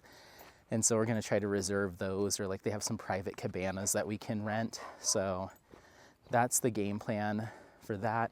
And then there is a tourist attraction / restaurant that's been closed down here in Colorado since the start of COVID, and that's called Casa Bonita. And it was this Mexican themed restaurant made extra famous by South Park. Has referenced Casa Bonita. Apollo? Stay. Easy. Has referenced Casa Bonita a number of times. And so it was like a really popular tourist attraction. And we used to go all the time as kids. Ooh, look at that. We're getting some sun poking through. We used to go to Casa Bonita quite frequently as kids, like birthday parties, school trip, just a summer weekend thing. I'd say I've been there probably maybe like a dozen times in my life, and then a couple times as an adult. Like once the South Park episode of Casa Bonita came out, anytime we'd have friends from out of town or family come in, they'd be like, I want to see Casa Bonita. I'm like, well, you're going to have a stomach ache afterwards because the food is a little rough going. But I haven't been there very often as an adult. Well, they closed during COVID and ended up filing for bankruptcy shortly thereafter. Like they weren't going to be able to reopen. And so the creators of South Park stepped forward and purchased Casa Bonita from the owners. And since then, okay, enough, get out of here. Apollo, hey. Since then, they've been restoring it / renovating it, and they've hired a new executive chef. Like, it's not going to be like it was before, where it's like buffet style kind of cafeteria, just everything's canned and pre-packaged and really messes with your stomach. I think it's actually going to be like from what I would imagine, a made to order. So it's more of previously you'd say you go there and you get in line like you're at an amusement park, right? And so you're lining up, and then you get to these like stalls or like kiosks, once again like an amusement park, where you'd go to get a ticket, but instead you're ordering your food. So you'd say, oh, I want the chicken enchiladas, and you paid a single price and it was all you could eat. But it wasn't a buffet style. They just brought you out more and more plates of it as you finish. So a little flag on the table. When the flag is down, you don't need your server. When the flag is up, the server comes up, and yes, you'd be like, I need another platter of enchiladas, and they'd bring you out another one. So once you went through the kiosk and ordered, so it was buffet pricing, like it was like $27, but it was all you could eat, whatever you had ordered. And I think you could, once you sat down and ate your first plate, I think they would let you switch it up. Like you could be like, oh, I want beef this time, please, or can I do the white sauce instead of the, cheddar or whatever. So I don't think you had to eat the same thing the entire time, but it was just, you picked something. And then they'd give you like a cafeteria tray and you're sliding it down like the metal, track. And then there's a person that sits next to this hole. Apollo, that's too much grass. That's too much grass. Enough. I really think he does it out of just being anxious and bored with the walk, because he'll do it when I come up on him. He's like, let me just grab a bite just to show him I can do it. Let's go. Let's go. Let's go. Let's go. Get out of here. See, there. I think that at a certain point it's too much. Like, he can't keep eating that much grass. Wow, I love that the sun got to peek through. This is kind of the first time in a while. The clouds have cleared. This is nice. I thought it was going to get even darker as we walked, and it's getting a little bit nicer. This dog he stresses me out, guys. He stresses me out. Look, he takes like 10 steps, eats a bunch of grass, keeps going. So you slide your little cafeteria tray across the track. You get to this hole in the wall, and I'm not kidding. It's literally it looked like it wasn't big enough to see into. It was the size of like the width of the tray, maybe like 2 feet high. And behind there is the kitchen. So you can only imagine if they're hiding the kitchen so much that you can't even you'd have to crouch down and peek through the hole to see what's going on back there, what kind of business is happening back there. But there'd be someone there, and they would just, I can't remember if it was done through like a call box, like they were talking to the kitchen through like a speaker, or if they just yelled through the hole. I'm not sure. I don't remember, but the food would, the plates would slide out of the hole. And so you just tell, they'd take your ticket and they'd be like, okay, you said chicken and a Diet Coke, perfect. So they'd hand you your soda. They're standing on the other side of the counter. Hand you your soda, and then a chicken order or a beef order or whatever would slide through the hole, and they put it on your tray. So you'd collect that, they'd slap some silverware on your cafeteria tray, and then the next station was where the hosts were. And so they'd be like, how many in your party? Or they'd take your ticket and be like, okay, 6. And then they'd talk on their little headset, find a table for 6, because this place was massive. Tons of tables, different levels, little alcoves. It was kind of done up it was supposed to be kind of like lagoon, kind of Mexican, dining next to a cenote, or, it was just kind of that style. Oh, he just went right down into what I'm assuming is a muddy, muddy water pit. Yep. Hey, let's go. Come on. Apollo. Sorry, I'm gonna have to stop you. Okay, sorry. There's a whole mess of dogs, and he decided to get the zoomies. So we're almost there. Now we're talking about Casa Bonita. So yeah, you take your plate of, and they put so much, what I would assume was canned, just whatever cheese sauce, and it came in white or yellow or orange, white or orange. And so the chicken would come with white sauce, whatever. And so your whole plate was just covered in that sauce. You couldn't really discern what exactly it was underneath. And then you'd get a scoop, ice cream scoop of rice and an ice cream scoop of beans. Okay, we're done eating grass. You're done. You gotta stay close now. I'm gonna throw up later, and I can tell. So yeah, they just kind of give you a scoop and then take you to your table. And then there was all sorts of different activities for kids to do and stuff. There was obviously the cliff divers. So they had kids from the high school swim team. That would be their job, is just to go and jump off the cliff during dinner service. And then they had this person dressed up as a gorilla randomly that would run around and like hassle you at your table. You take pictures with them, and then they would have like dancers or like a mariachi band that would come through and just like play around the dining room. And then you had a little arcade for the kids, and then they had what they called Black Bart's Cave, and it was just this cave that it was just kind of, poorly themed, and it would just kind of be this dark cave that would have little alcoves with like a treasure chest or a pirate skeleton, and then at one point it would kind of peek out so you could see, you're essentially walking underneath the waterfall. So you could watch the divers from there sometimes. You couldn't really see them, but kind of. And then an old-timey Western photo booth kind of thing where they dress you up in like old-timey outfits and take pictures of you. There was even a little area that it was like an area for like a little puppet show, kind of like themed area for kids. Just stuff like that.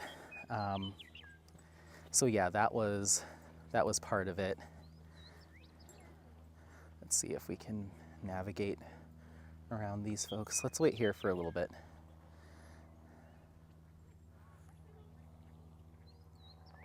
Might have to turn back, Apollo. Oh, never mind. Okay, let's go. Come on, buddy, come on.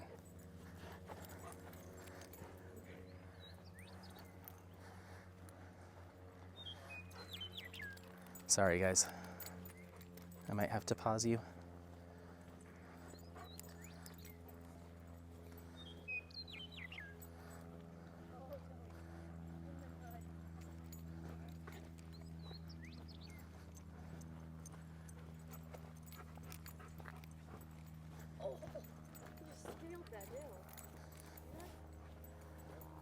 Okay, might be in the clear now. I'm going to try to get a little bit farther away. Sorry, if he wasn't so hyped up, I would let him go nuts with those dogs, but I know that it'd be very hard to get him back. And I just don't feel like doing that today. Do you want to keep walking around the lake? Or around the river? I don't mind you getting wet. It's okay. I just don't want to lose you. So yeah, it's just like tons of theming and just like over the top, but also like really tacky, and cheesy. But that was kind of the whole fun of it, It was just like nuts. The worst part about it was the food. The food just would absolutely destroy my stomach, and that's kind of what they were known for. So even though it was all you can eat, I don't think there was a single time I ever finished my initial plate, I was always like, oh, I can already tell, like, just the salt and like the process of like the nacho cheese topping was just always just a lot.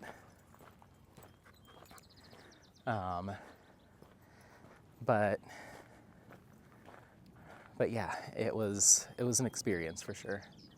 Say hi. You want to say hi?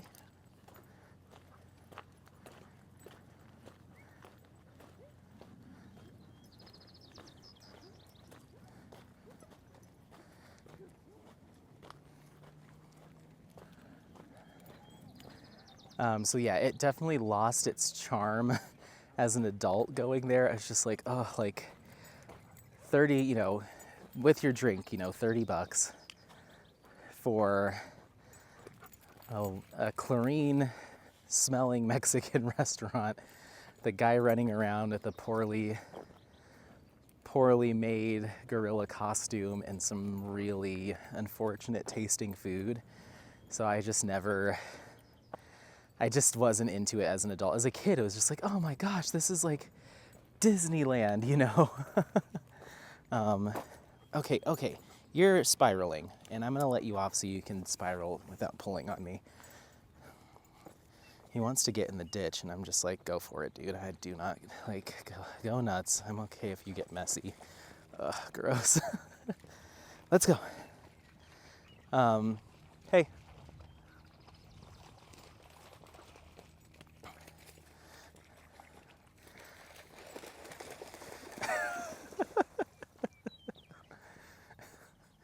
I'm trying to get him more comfortable in the water, so I guess this is fine, but I don't like that he drinks it. I'm sure that would make me sick. It's just like mud water. Hey, let's go. Let's go. Look at this dog. Let's go.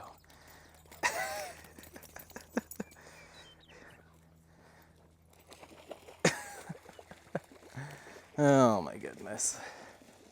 This is what I have to deal with, you guys. Come here, come here, come here, come here.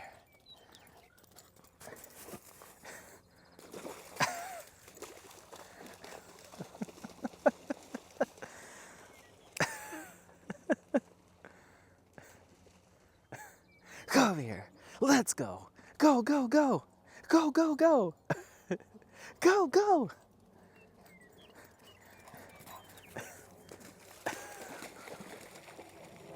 Disgusting. Disgustingly cute. Ugh. Dogs. You think they'd learn. Come on.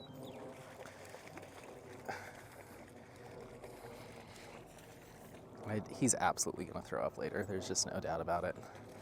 This is too nasty.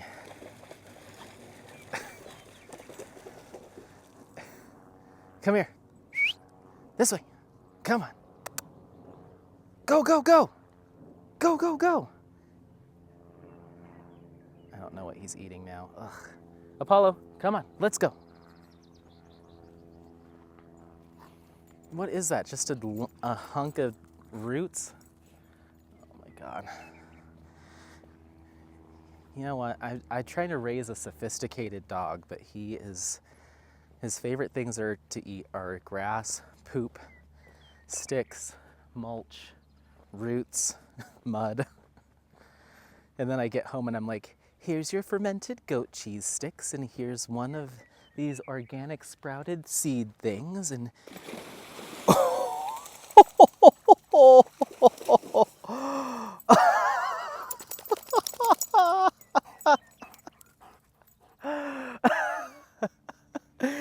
he just jumped from up and just face planted into the water. Apollo, are you embarrassed? Come here. Come here. Hey, Apollo, come here. Come here. Apollo, come here. Are you hurt? Apollo. Hold on, guys. Oh my gosh, this dog. Are you okay? I don't think he hurt anything other than his pride.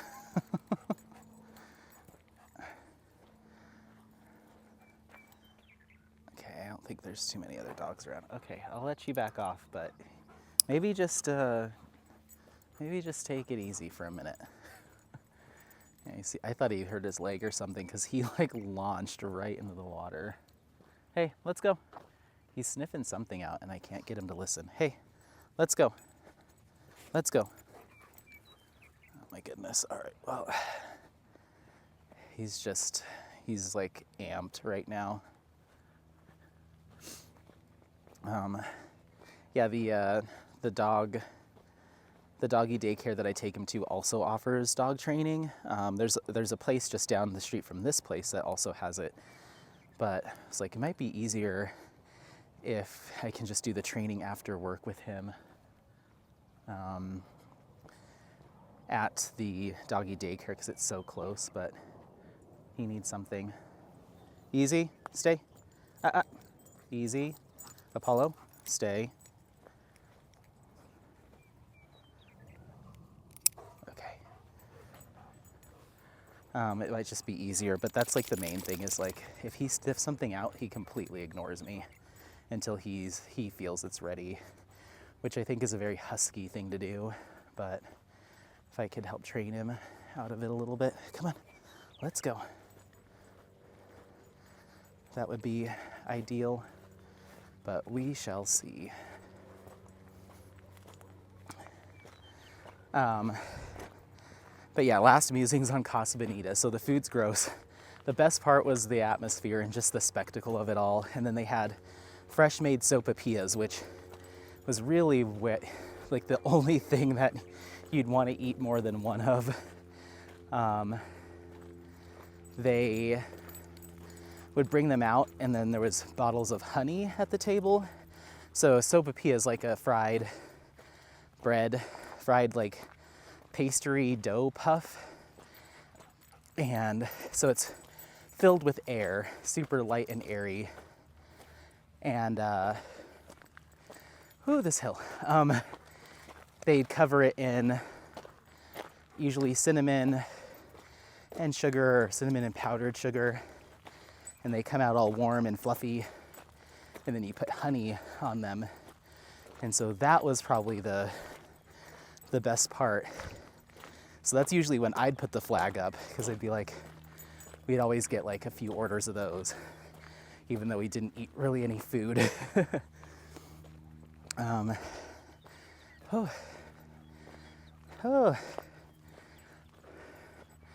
The Front Range looks so ominous in the mist.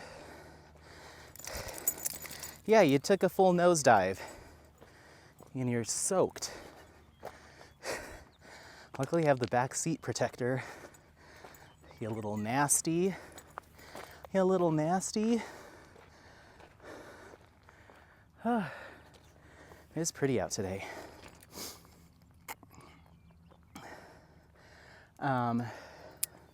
Let's go. So yeah, they have a new executive head chef, and the food, I don't know if they're gonna do the all you can eat kind of as much as you want, or if it's just gonna be like a traditional menu now, but I'd be fine either way. But the executive chef that they selected has a number of restaurants in the Denver metro area, and she's like this world-renowned chef that focuses on like Latin American, Mexican cuisine. So they're really trying to do it right, but I don't know if that means it'll be like I said, a traditional menu or like a really high price for all you can eat. I'm not sure. I'd be fine with just a regular menu. Like, how many platters of enchiladas can one person really eat? So I'd be fine with just a one and done kind of menu. I think that would make more sense. The sopapillas should be unlimited though. That has to stay, because I can always eat like 3 or 4 of those. They're super light. So yeah, I can't believe I'm sure you heard it, the splash, but he really just like torpedoed himself right in the water, and his whole head and everything went underwater. But he hasn't really embraced swimming, and when he's around water, that's what he does. He does that like super high energy zoomies, like wigging out and splashing, but he won't swim. He just likes to splash, but that's okay. I'd like to teach him how to swim, but in due time. But so yeah, Casa Bonita, want to do that on my birthday. They're supposed to open this month at some point in May. They had their final inspections from the city and all of that stuff, so they are cleared to start accepting customers. I just don't know when that will be, and I know it's going to be a total madhouse there for who even knows how long. Like, this is such a highly anticipated restaurant opening, and the fact that the owners are the creators of South Park is just going to make it an absolute tourist destination. So it's going to be just nuts, but I'm hoping that I can make reservations or something like that. I don't even know what it's going to look like when they open, but there's already people that have gone out there thinking that it was going to open the next day. Like, there's lots of people on like Twitter and Reddit that are like, oh, we have it from high authority that it's opening today. Apollo, Come here. Come here. Come on, baby. Come on. Easy, easy. Good boy. Stay. Thank you. People that claim to be in the know that will be like, oh, it's supposed to open this weekend, or like a secret opening. And so people have already, I think, over the past 2 weekends, like on a Friday night or Thursday night, gone out there and camped out in front of Casa Bonita, thinking that they're gonna get surprised with like an opening day. Like, that's how obsessed people are. I'm just gonna wait until it's actually officially announced. But it's not too far from the house. It's probably like a 10-minute drive from my house, so I can always go cruise by there and see what the situation is. Let's go this way. Come on. Let's go this way. Whoop. There you go. So yeah, I can always cruise by and be like, oh, it looks like there is a crowd of hundreds of cars outside. And I'm sure they're gonna have so many kinks to work out, like hiring an all new staff and all new menu. And I mean, it's been closed since like, hey, no. We're not doing that. You're soaking wet. Come on. Buddy. We might have to end this soon. He's starting to do his, trying to bite me. Hey. Yeah, I'm not untangling you. All right. Okay, hold on. Let me untangle him, and then we're gonna wrap it up because he's really losing it. Stop. Just chill out. Maybe not. We'll keep an eye on it. He is like, even after we're coming up towards the end of the walk, and he is like fired up, like he didn't even walk one step. And he's all soaking wet, muddy. It's like, oh my gosh, you'd think after doing all that he'd calm down, but it's like it gets worse. He gets more and more amped. So yeah, I don't know what it's gonna look like there, but I am gonna try to book a reservation. If we can't do it for my birthday because it's just too soon from it opening, like, I mean, maybe it'll take like a year before things calm down there. Maybe we'll do it next year and we'll just pick a different restaurant. But yeah, I'd like to do Waterworld in the daytime and then Casa Bonita for dinner. It's like it'd be my like perfect childhood birthday. So that's the game plan there. And then doing some camping trips. And then during the middle of the week, so I think my camping trip will be a 3-day with just me and Apollo. So we'll leave, Friday after work, and then Saturday, Sunday, hike and camp, and then return on Monday, which is Juneteenth. And then I'd have Tuesday, Wednesday, Thursday, Friday to just kind of do my own thing. So I think that would be a lot of diamond painting probably. And then Saturday would be the birthday day, and then Sunday just kind of a regroup before getting back to work that following Monday. So it'll be a nice little summer break, and then we have our family reunion in August, and so that'll be fun. And then I'm just planning some little 4-day, things here and there. Essentially, anytime there's a national holiday. Oh, 4th of July, we rented a Airbnb up in Grand Lake, Colorado, and we'll be up there for 3 nights. And Apollo's coming, and my friends all rented a speedboat as well because they like to do water skiing and all of that hullabaloo, but I am not really into it. They tend to get pretty rowdy on the boat, and I just tell them that I don't like boats. If they ever listen to this, they're probably like, Anthony, but I just tell them that I don't like smaller boats. That's not the case, I really do. But they tend to get they look like Apollo, just kind of wild and crazy. And I don't like the combination of wild and crazy and a boat. It freaks me out. I like control, and they like to go fast and be little daredevils. And it's like, you mix that with some, with beverages, and suddenly I'm very uncomfortable. Apollo, Come here. Come here. Come here, buddy. Hi.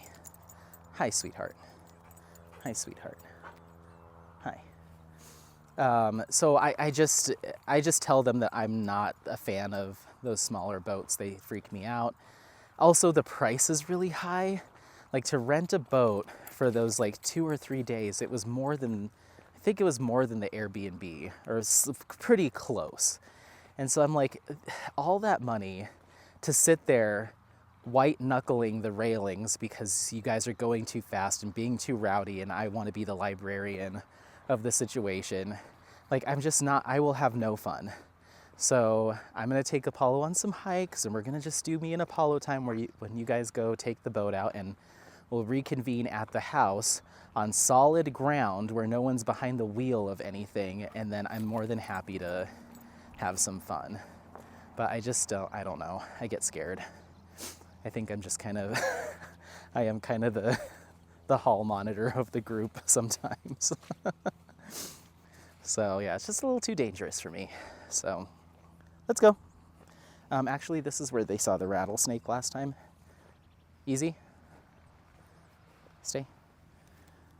Okay. Let's keep you close. So yeah, we have that going on 4th of July. So there's lots of stuff coming up through the summer, and I'll try to bring you along with as much of it as I can. And I think it's going to be a fun summer. It's coming up so quick. Like, I feel like I keep saying that as if it's off in the distance. We're 2 weeks away from June. Like, it's fast. It hits quick. So we'll cruise through that. Have a nice fall. I may try to squeeze in, like I said, I might try to squeeze in that Sedona trip, and go there and go hiking. I just have to check to make sure all the hikes that I want to go on are dog approved, and, you know, get the Airbnb and all that stuff. I don't think I want to camp for that one. Like, after an 11-hour drive, I think I'm going to want a shower in a bed. So probably do an Airbnb for that and just do like a 2-night something small, something cute, nothing too crazy. And just enjoy a weekend just kind of by myself with the doggo, see how he does on a longer road trip like that. The longest that I think he's done is, I think 3 hours is the longest that he's been in a car each way. So it's definitely going to be a test of his patience, but he's such a good car dog. I mean, you've seen him. He kind of just sits or he sleeps. So I think as long as I make sure to let him out to go potty, and we stop to go on a hike along the way. Oh. Hold on. Hey. Be nice. How's it going? No, you're fine.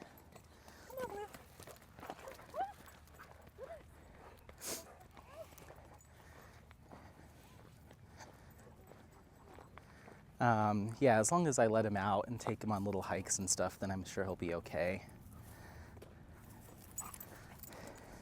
He's really fired up. We're gonna have to go on another walk tonight because he's pulling on me because he wants to catch up to that dog. How is there so much energy in you? It's crazy. You're a disgusting mess. You look a fool right now. Let's go. Come on. But yeah, I think the rest of this year it'll be pretty nice. Have plenty of stuff planned. I don't think I'm going to do any, who knows, my mom wants to go to Hawaii in August. I don't know if she's even gotten her tickets or anything yet. I'll have to get a status update. But I feel like I need to. Well, last year I went to Rhode Island while Apollo was a pup, but I don't have any plans to leave him behind anytime this year on a trip. So, but I probably should. I don't want to become that person that's like, ooh, if my dog can't go, I won't go. But I do want, I want him to experience things, you know? So yeah, we'll see. But it would be nice to do another Rhode Island trip. It would also be nice to go to Hawaii. So who knows? But yeah, I think that's everything that I have. Status updates on, oh, I didn't even talk about cross-stitch conversion 2023 updates. Not a lot of updates. I was going to try to go live yesterday, but like I said, I was just feeling kind of yucky. So I kept it pretty low key. And I don't think anyone was like waiting with bated breath that I was going to go live yesterday. I said I might, and then I was like, I think I will. But I woke up and I was like, I don't feel like that at all. So I wrote Hannah and Sophie and was just like, hey, I don't think it's gonna happen. I think my allergies are acting up or I might be getting sick.